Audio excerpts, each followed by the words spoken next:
Do you have one of these at home? It's a cast iron pan with rust all in the bottom of this pan. Well, maybe somebody put it in the dishwasher, or maybe you left it and didn't dry it properly and so the rust formed. And how do you get rid of it? Well, that's what today's video is about. I'm going to show you how to remove that rust with hopefully things that you already have at home. And then I'm going to show you how to reseason it and bring it back to life. So let's get into this. There are a number of different ways that you can get the rust out of these pans, but today I'm going to show you that I'm using an SOS pad like this one here. That's a steel wool pad to get that rust out. Now, this is the only time that you can use soap in a cast iron pan, because what we're doing is we're getting the rust out. We're just eliminating all the seasoning that's in there, so we don't have to worry about the soap getting into that and then transferring into our food. That's why you can use soap at this point. Now, if you don't have an SOS pad, another thing you can use is some coarse kosher salt, which I have right here. And this is a non-abrasive type scouring pad that you can use to work that in and remove the rust. So stick around towards the end of this video. I'm going to show you how to cook an egg in this pan after we've seasoned it, and to see how well it really turned out. See if that egg will stick or not. So I'm going to take my steel wool pad, get it wet, and then I'm going to place it in the pot and start scrubbing. Now, this is going to be the point where you spend the most time working on this, because it's going to take some muscle to get rid of that rust. And if for some reason you can't get it all out, then we resort to maybe the second thing, using salt. But right now I can see the color of the water has changed and that rust is lifting up. So I'm going to go ahead and scrub the pan. There is a little bit of rust on the handle, so I'm just going to do the whole darn thing. And since I can't really see the bottom of the pan very well, I'm probably going to flip this over, do the other side, and then come back to this. I think you can see already it's looking pretty good. Look at that. So I'm going to flip it over and just give a little scrub once over on the whole thing. Now we're going to be seasoning the whole pan, inside, outside, upside down, handles, every nook and cranny that we've got. And this SOS pad is doing a great job of getting rid of that rust. Okay, now we're going to give it one more very thorough rinse, because we don't want any soap left on this pan.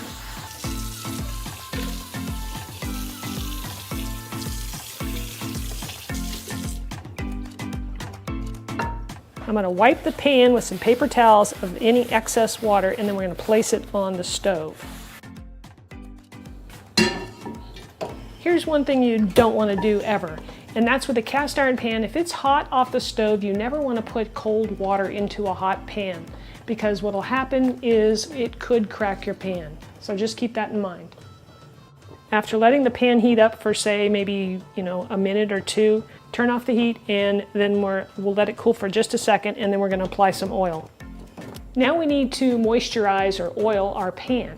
And the question is, well, what kind of oil should you use?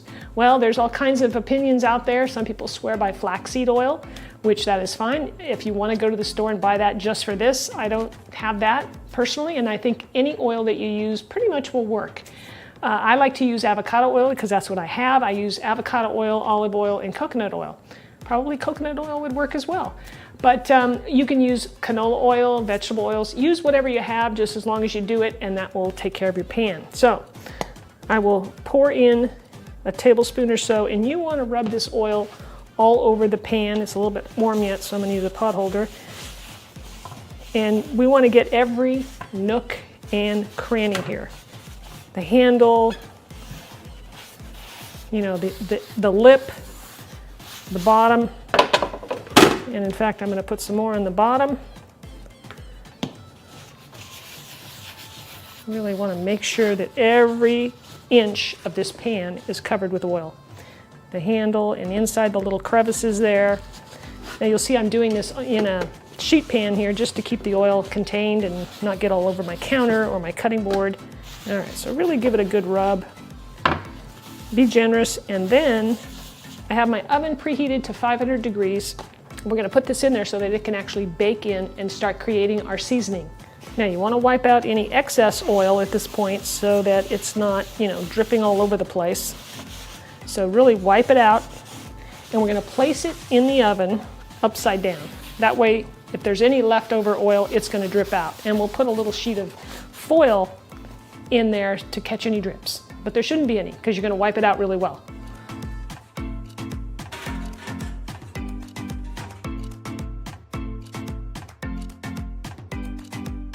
So getting the rust off of that pan was, in my view, fairly simple and easy to do. It did take a little bit of elbow grease, but hey, you know, no big deal. So once you get that off, of course, we put it in the oven, and usually you leave it in for about an hour. But when you take all the finish off like we did, you're going to want to season it more than one time. It's just not going to have enough. And every time you use the pan, of course, it's going to build a little more seasoning as long as you do it properly. So what I'm going to do, just for the sake of the videos, I'm going to take that out. It's going to be super hot. You got to be careful. That pan is, you know, a good 500 degrees. And I'm going to apply another coat of our avocado oil and put it back in for another half an hour. And I might do that 3 times just to speed up the building of the coat, okay? So that's what we're gonna do. So while we're waiting for our pan to really cook up in the oven, I got a chef joke for you. Here we go. What alloy contains magical properties? Cast iron. If you're finding this video helpful, let me know by smashing the like button. So here's what the pan looks like after one seasoning for 30 minutes, and we're going to do this 2 more times.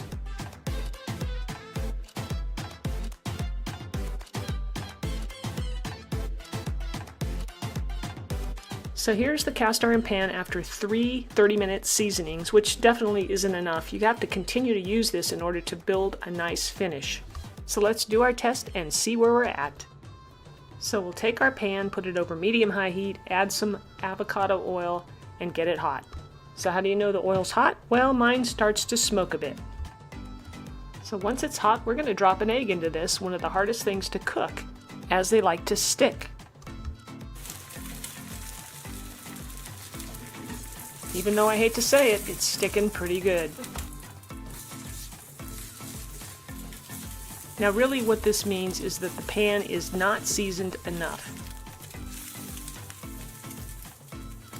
So what I've done is I've continued to cook with this pan several times, and I've used it maybe 6-7 times. I've cooked potatoes mostly and vegetables in here, some bacon, just to get it seasoned up overall before I give it back to my friend. So now I'm going to show you by cooking an egg again how well it's improving. Okay, so we'll place our pan over medium-high heat, add some avocado oil to it, just enough to cover the bottom of the pan, let it get hot, swirl that oil around, and crack that egg into the pan.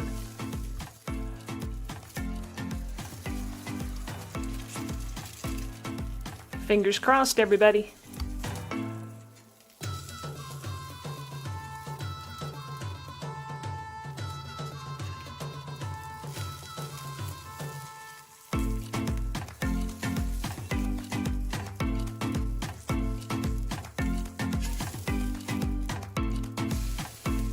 Looking pretty good. So here's what's left on the bottom of the pan.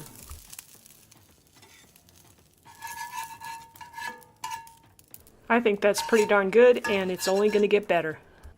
So here's a recap. After you cook something in the pan, let it cool, use hot water or whatever temperature the pan is, and just rinse it out, scrape it out, then wipe it out with a towel or a paper towel, place it on the stove, dry it out, add some more oil, wipe out any excess oil, and let that heat up and get hot for another 5 minutes, and then you're good to go. Let it cool and put it away. These pans are amazing. They will last a lifetime if you do just a few simple things to take care of them. You just have to keep up with it, and just don't let the water sit in it or, you know, put it in the dishwasher. Basically, don't let it rust. And you can just continue to build that finish, and it will be practically non-stick. Now that your cast iron pan is well seasoned, I'll bet you want to try it out on a delicious filet mignon. I'll leave a link for you right here on the screen. You can check that out and make such a delicious meal just as a little reward after restoring your cast iron pan. Thank you so much for watching. Don't forget to subscribe to my channel. Click the notification bell so you'll know when my new videos come out every week, and leave me a comment. Thanks everybody. We'll see you next time.